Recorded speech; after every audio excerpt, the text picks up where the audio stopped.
کہ میں نے اپنی بیٹی کو عزت کے ساتھ رخصت کرنا ہے۔ جوان سال بائی فیکٹری میں اوور ٹائم لگا رہے ہیں کہ ہم نے بہنوں کو عزت کے ساتھ بیاہنا ہے۔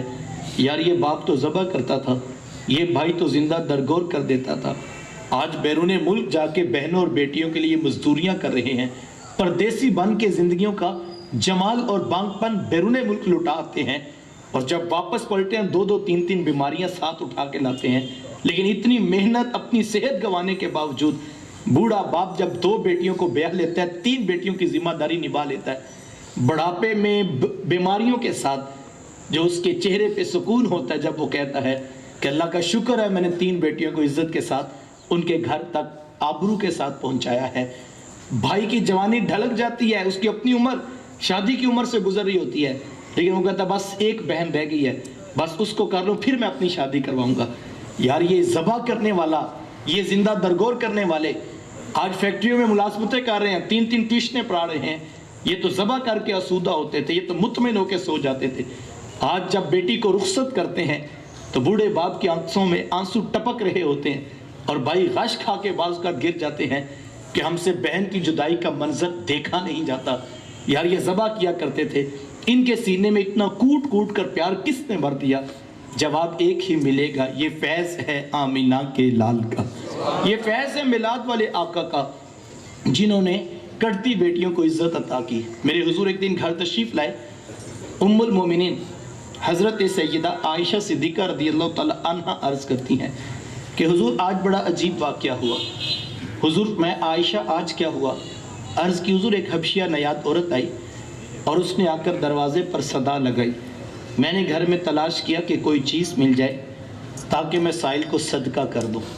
تلاش بسیار کے بعد مجھے صرف ایک کھجور ملی اور میں اس کو وہی صدقہ کر دیا۔ حضور اس نے اس کھجور کے 2 ٹکڑے کیے، ایک دائیں جانب والی بیٹی کو کھلا دیا اور ایک بائیں جانب والی بیٹی کو کھلا دیا۔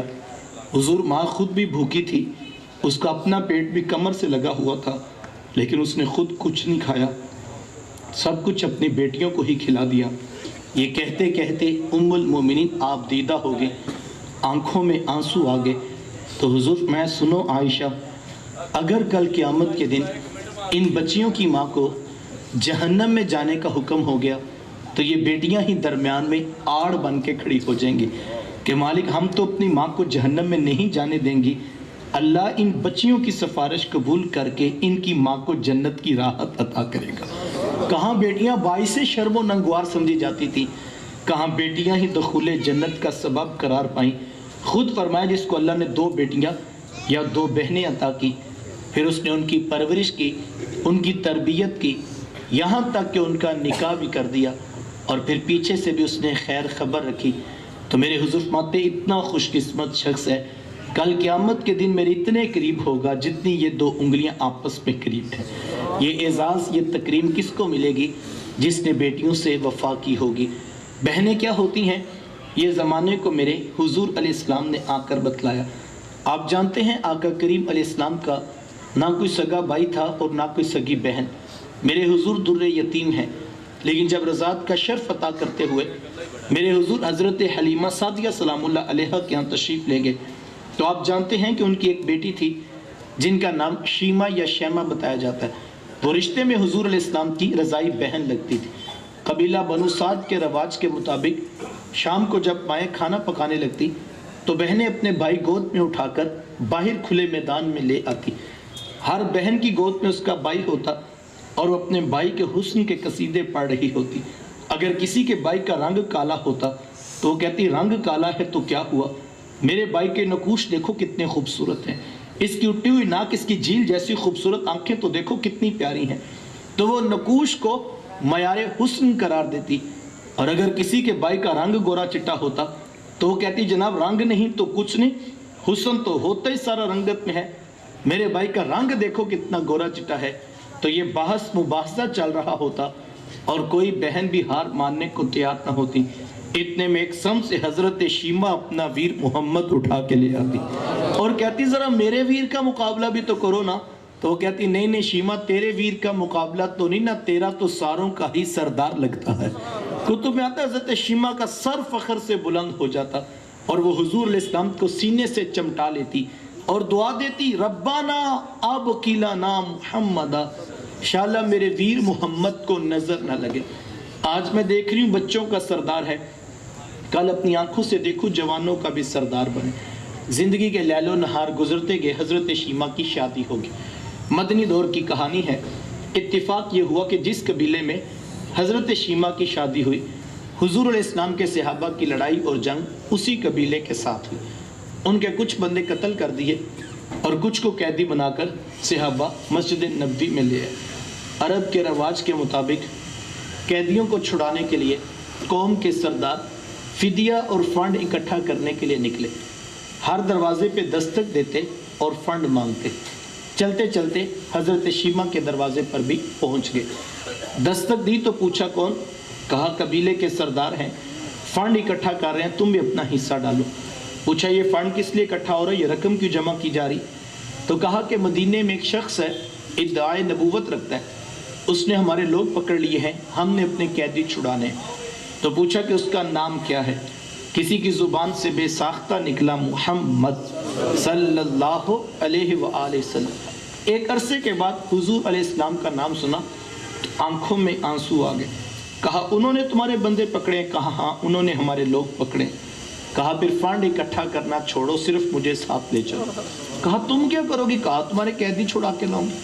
کہا تم ان کو جانتی ہو؟ کہا ہاں ہاں، تمہیں نہیں پتا وہ میرے بچپن کے ویر اور بھائی لگتے ہیں، میں تمہارے قیدی چھڑا کے دکھاؤں۔ حضرت شیمہ قبیلے کے سرداروں کو ساتھ لیا اور حضور علیہ السلام کے خیمہ نوری کی طرف سفر شروع کیا۔ یہ وہ وقت تھا جب ادب کی آیات نازل ہو چکی تھی، خبردار میرے رسول کی آواز سے آواز بھی اونچی نہ کرنا ورنہ زندگی کی ساری کمائی غارت کر کے رکھ دوں۔ صحابہ ننگی تلواروں سے در حبیب پہ پہرا دے رہے تھے۔ حضرت شیمہ اس خیال سے کہ میں تو اپنے بھائی کو ملنے جا رہی ہوں، جب آگے بڑھنا چاہا تو پہرے داروں نے تلواریں سونت دیں۔ رک جا دیہاتی عورت، جانتی نہیں آگے کوچائے رسول ہے، آگے تو بغیر اجازت کے جبریل نہیں جا سکتے، تو کون؟ روایت میں آتا ہے جب راستہ روک دیا گیا، تلواریں سونت دی گئی تو حضرت شیمہ نے یوں ہاتھ سے تلوار کو جھٹک کے کہا خلو سبیلی وعلموا انا اخت نبیکم، کہا میری راہیں چھوڑ دو، جانتے نہیں میں تمہارے نبی کی باجی اور بہن لگتی ہوں۔ یہ آواز کانوں میں پڑی تو صحابہ کی آنکھوں پر پلکوں کی چلمنیں آ گئی، نگاہیں نیچی کر لی، تلواریں پیچھے ہٹا لی۔ حضرت شیمہ پورے پروٹوکول سے حضور علیہ السلام کے خیمہ نوری میں داخل ہوئی۔ میرے حضور جب دور سے بہن کو آتے دیکھا، حضور اٹھ کر استقبال کیا، مرحبا خوش آمدید پیش کرتے ہوئے فرمایا میری بہن آج کدھر کو آنا ہوا؟ عرض کی حضور آپ کے بندوں نے ہمارے کچھ لوگ پکڑ لیے ہیں، میں ان قیدیوں کو چھڑانے کے لیے آئی ہوں۔ سنو بھائیو، اللہ کے رسول نے کیا ارشاد فرمایا؟ حضور فرمایا میری بہن تو نے آنے کی زحمت کیوں گوارا کی؟ تو گھر بیٹھے بھی پیغام بھیج دیتی، میں محمد تیرے کہنے پہ ہی ساروں کو چھوڑ دیتا۔ زمانے کو عملاً بتایا دروازے پہ بہن کا آنا کتنا معتبر ہوتا ہے۔ پھر چند جوڑے، کچھ گھوڑے، بہت سارا ساز و سامان، اور میرے حضور خود بہن کو چھوڑنے کے لیے دروازے تک تشریف لے آئے۔ صحابہ نگاہیں نیچی کیے، محبوب علیہ السلام کے ادب میں کھڑے تھے کہ حضور میں صحابہ میں جب بھی قیدی چھوڑتا ہوں پہلے تم سے مشورہ کرتا ہوں، آج پہلا موقع ہے، میں قیدی بھی چھوڑ رہا ہوں اور میں نے مشورہ بھی نہیں کیا ہے۔ عرض کی اے بندہ نواز، آپ مالک کل کائنات ہیں، آپ جو چاہیں کریں، ہم کون ہوتے ہیں بھلا درمیان میں مشورہ دینے والے؟ لیکن حضور جی اتنا تو بتائیے آج کون سی خاص بات تھی کہ آپ نے مشورہ بھی ضروری نہیں سمجھا؟ حضور فرمائے صحابہ آج میرے دروازے پر میری بہن آ گئی تھی، اور جب بہنیں دروازے پہ آ جائیں اللہ کا رسول انہیں خالی نہیں موڑا کرتا۔ زمانے کو بہن کا رشتہ میرے محبوب علیہ السلام کی دہلیز سے ملا ہے۔ توجہ چاہوں گا، جس دور میں بیٹی ذبح کی جا رہی تھی، جس دور میں بہن زندہ درگور کر دی جاتی، ماں جیسا رشتہ بھی منڈیوں اور بازاروں میں بک جاتا تھا۔ آپ تاریخ عرب اٹھائیں، یہ تاریخ عرب کی دردناک داستان ہے کہ 3 بیٹوں نے 30 دراہم کے عوض اپنی ماں کو جا کے منڈی میں بیچ دیا۔ ماں چیختی تھی، ماں روتی تھی اور کہتی تھی بیٹا میں تمہاری ماں لگتی ہوں، لیکن وہ کہتے تھے تمہارے باپ کی وراثت سے حصہ آیا ہے، ہم تیرے سے نفع اٹھائیں گے۔ لیکن میرے حضور نے ماں کو کیا عطا کیا؟ اللہ اکبر. کائنات کی قیمتی شاید جنت ہے نا، سب کا سب سے بڑا اثاثہ جنت، لیکن میرے حضور نے جنت جیسی قیمتی متاع کھینچ کر کے ماں کے قدموں تلے رکھ دی. اللہ اکبر. حضور ایک دن تشریف فرما تھے، دور سے ایک بوڑھی خاتون کو آتے دیکھا، بس نظر پڑی تو میرے حضور اٹھ کھڑے ہوئے، میری ماں پکارتے جاتے اور حضور دوڑتے جاتے، اور جب قریب پہنچے اس بوڑھی خاتون کے تو اپنے کندھوں کی چادر اتار کے نیچے زمین پہ بچھا دی اور ہاتھ پکڑ کر ان بوڑھی خاتون کو حضور نے اس چادر کے اوپر بٹھایا. جب تک وہ بیٹھی رہی میرے حضور اس کی ہاں میں ہاں ملاتے چلے گئے. گھنٹوں باتیں کر کے جب وہ خود اٹھ کے جانے لگی تو کسی نے راوی سے پوچھا یہ آنے والی خوش قسمت خاتون کون تھی کہ محبوب علیہ السلام نے کندھوں کی چادر ان کے قدموں کے نیچے بچھا دی؟ تو بتانے والے نے بتایا کہ تمہیں نہیں پتا، یہی تو حضور علیہ السلام کی رضائی والدہ حضرت حلیمہ سعدیہ سلام اللہ علیہ. سگی ماں تو سگی ماں ہے، میرے حضور نے تو دودھ پلانے والی ماں کو بھی اتنی عزتیں عطا کی. آقا کریم علیہ السلام ایک دن نماز پڑھانے آئے، تاحد نگاہ صحابہ نے اٹھ کر حضور کا استقبال کیا، محبتوں برا یہ ہجوم دیکھا تو آنکھوں میں آنسو آ گئے. ایک ٹھنڈی آہ بری اور کیا فرمایا، لو ادرکت والدیہ او احدہما، کاش آج میرے ماں باپ بھی زندہ ہوتے یا ان میں سے کوئی ایک ہی زندہ ہوتا، پھر میں لوگوں کو نماز عشاء پڑھا رہا ہوتا، اس میں سورہ فاتحہ کی تلاوت کر رہا ہوتا، پھر میری ماں کو میرے ساتھ کوئی کام یاد آ جاتا، وہ دروازے پہ آتی، چلمن سرکاتی، اپنے میٹھے اور پیار بھرے لہجے میں فرماتی، ابنی محمد، میرے بیٹے محمد میری بات تو سنو. کہا لوگوں میں نماز کا مصلی چھوڑ کر پہلے ماں کی بات تو سن لیتا. زمانے کو بہن کا رشتہ، ماں کا رشتہ اور بیٹی کا تقدس میرے محبوب علیہ السلام کی دہلیز سے ملا. جس دور میں بیٹی ذبح کی جا رہی تھی، بہن زندہ درگور کر دی جاتی، ماں جیسا رشتہ بھی منڈیوں بازاروں میں بک جاتا، اس دور میں بیوی کی کیا حیثیت ہوگی. جبکہ آج کے اس تہذیب یافتہ دور میں بھی کچھ لوگ بیوی کو پاؤں کا جوتا خیال کرتے ہیں. یہ زمانہ جاہلیت کے رویے ہیں. آقا کریم علیہ السلام نے ازواج مطہرات کے ساتھ جو حسن سلوک کی داستانیں رقم کی ہیں، زمانہ ان کی مثال نہیں لا سکتا ہے. کسی کو میرے حضور حمیرہ کہہ کے پکارتے، کسی کے لیے بکری کا بچہ ذبح کرتے ہیں اور گوشت کے مختلف ٹکڑے ان کی سہیلیوں کے ہاں بیچتے ہیں. حضور کثرت کے ساتھ حضرت خدیجہ الکبریٰ رضی اللہ تعالی عنہ کا ذکر کیا کرتے. حضرت سیدہ عائشہ صدیقہ رضی اللہ تعالیٰ عنہ فرماتی ہیں کہ میرا جو ان سے رشتہ تھا ایک دن زبان سے بے ساختہ نکل گیا کہ حضور اللہ نے آپ کو بہتر ازواج عطا کر دی ہیں اور آپ ابھی تک اس بوڑھی عورت کو نہیں بھولے. فرماتے پھر حضور کے چہرے پہ جلال آ گیا اور حضور میں اے عائشہ مجھے خدیجہ کے بارے تکلیف نہ دو. جب پورے مکے نے میرا انکار کیا تھا، ایک خدیجہ تھی جس نے میرا اقرار کیا تھا. تو ہم اسے کیسے بلا سکتا ہوں جب زمانہ میری مخالفت کر رہا تھا. خدیجہ میرے سے محبت کی دعوے دار تھی. فرماتے پھر میں نے ہمیشہ محبتوں کا ہی اظہار کیا. حضرت خدیجہ الکبریٰ رضی اللہ تعالیٰ عنہ کا جب وقت آخر قریب آیا تو حضرت سیدہ فاطمہ الزہرا رضی اللہ تعالیٰ عنہ کو بھیجا اور کہا بیٹا جاؤ جا کر حضور علیہ السلام سے چادر رحمت مانگ لو. سیدہ حاضر خدمت ہوئی اور آ کر عرض کی میری والدہ چادر مانگ رہی. آقا کریم علیہ السلام نے چادر بھی اتار کر پیش کر دی اور ساتھ فرمایا بیٹا اپنی والدہ سے پوچھو یہ چادر کیا کرنی ہے. یہ کہتے کہتے میرے حضور بھی ساتھ تشریف لے آئے اور حضور میں خدیجہ تو نے چادر کیا کرنی ہے. عرض کی حضور مجھے جو بخار ہے لگتا یوں ہے کہ جان لیوا ثابت ہوگا. میری آرزو یہ ہے کہ مجھے کفن ملے تو آپ کی چادر رحمت میں ملے. یہ کتنا بڑا حوالہ ہے یار.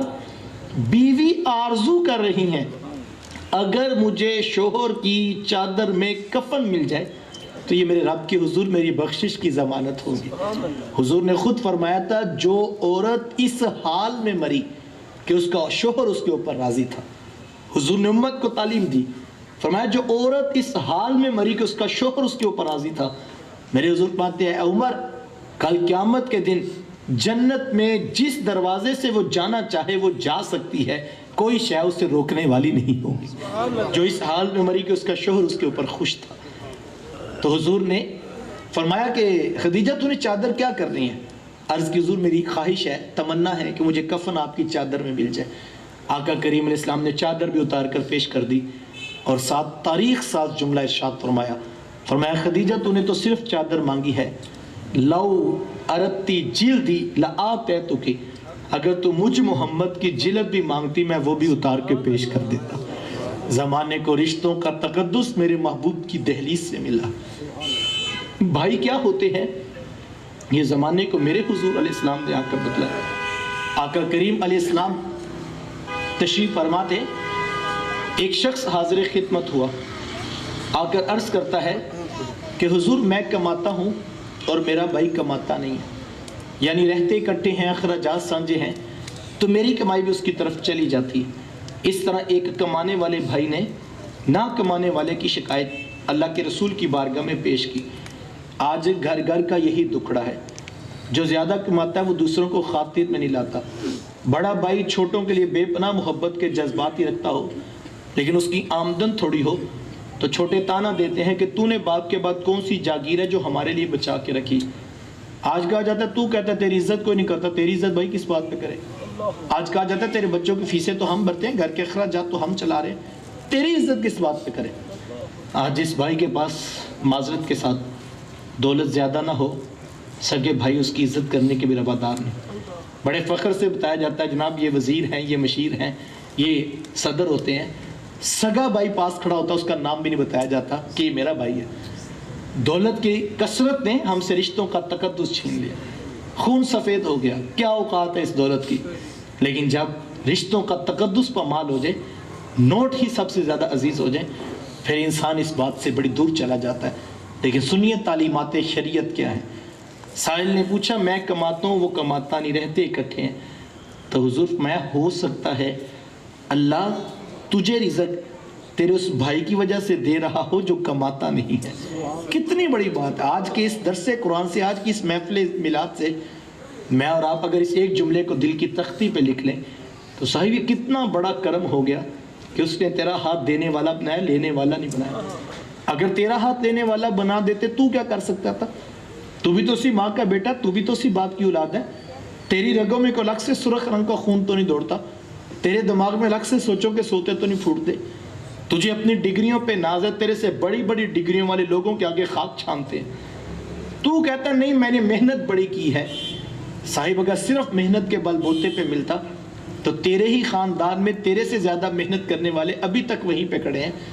تیرا ستارہ اوجے سریا کی بلندیوں کو چھونے لگا تو تجھے اونچا اس لیے نہیں کیا تھا کہ تو ایم این اے، ایم پی اے، ایم این اے وزیروں کے ہاں دعوتیں اڑاتا پھرے، تجھے تو اونچا اس لیے کیا تھا کہ تو پلٹ کے نیچے دیکھتا، اور جو بہن بھائی نیچے رہ گئے تھے اب ان کو کھڑا کرنے کا بھی سوچتا۔ وہ کسی دانشور نے کسی کروڑ پتی کا انٹرویو لیا تو پوچھا جناب آپ کروڑ پتی کیسے بنے؟ آج ہر شخص چاہتا ہے میں بھی راتوں رات امیر جو میں بھی کروڑ پتی بن جاؤں۔ تو پوچھا جناب آپ کروڑ پتی کیسے بنے؟ تو اس نے مسکرا کے کہا میں نے اپنے نیچے والوں کو لاکھ پتی بنا دیا، قدرت نے مجھے کروڑ پتی بنا دیا۔ جو نیچے والوں کے بارے میں سوچتا، ہم سمجھتے ہیں بڑے بڑے لوگوں سے ہمارے تعلقات ہوں گے تو پھر ہم اوپر جائیں گے، جو اپنے سے نیچے والے کے بارے میں سوچ رہا تھا، جو رات سوچ رہا ہوتا ہے سوتے وقت کہ یار بھائی کی 3 بیٹیاں ہیں، بھتیجا جوان ہو گیا ہے اور تنخواہ بھی تھوڑی ہے، بیٹا بھی ابھی بے روزگار ہے، چلو میں کوشش کرتا ہوں بیٹے کو کہیں نوکری لگوا دیتا ہوں، کوئی چھوٹا سا کاروبار، کوئی دکان بنا دیتا ہوں۔ یہ صرف سوچ رہا ہوتا ہے، اور میں کہتا ہوں کرنا تو اللہ نے ہوتا ہے، بندہ کسی بندے کے لیے کیا کر سکتا ہے؟ کرنا تو اللہ نے، لیکن یہ صرف سوچ رہا ہوتا ہے۔ یہ کسی کے بچوں کے بارے میں اچھا سوچ رہا ہوتا ہے، صبح اٹھتا ہے رحمت کے فرشتے اسی کے ویڑے میں اتر رہے ہوتے ہیں۔ جو اپنوں کے لیے اچھا سوچتا ہے، جو اپنوں کے لیے اچھا سوچتا ہے، اللہ کی رحمت حدیث میں آتا ہے، اللہ کے رسول صلی اللہ علیہ وسلم فرماتے ہیں جب کوئی مومن اپنے دوسرے مومن بھائی کی مدد کے لیے اٹھ پڑتا ہے، اللہ کی رحمت کے فرشتے اس کے اپنے مددگار بن جاتے ہیں۔ تو مجھے اور آپ کو اللہ نے یہ کیسی خوبصورت زندگی کا طرز سیرت رسول کے سانچہ نور میں دیا، ایک ایک طبقے کو جس کو کوئی پوچھتا نہیں تھا میرے حضور نے اس کو عزتیں عطا کی۔ آقا کریم علیہ السلام تشریف فرماتے، ایک شخص حاضر خدمت ہوا اور اس نے آ کر عرض کیا کہ حضور میرا بیٹا گم ہو گیا ہے، آپ دعا کیجئے میرا بیٹا جلدی مل جائے۔ قبل اس سے کہ حضور اپنے گورے نبوت والے ہاتھ اٹھاتے اور دعا قبول ہوتی اور ان کے بیٹے کے گم شدگی کی خبر جو ہے وہ اطلاع پا لیتی، لیکن مجلس میں بیٹھے کسی شخص نے عرض کیا حضور ابھی ابھی ان کے بیٹے کو فلاں باغ کے اندر بچوں کے ساتھ میں کھیلتا دیکھ کر آئے۔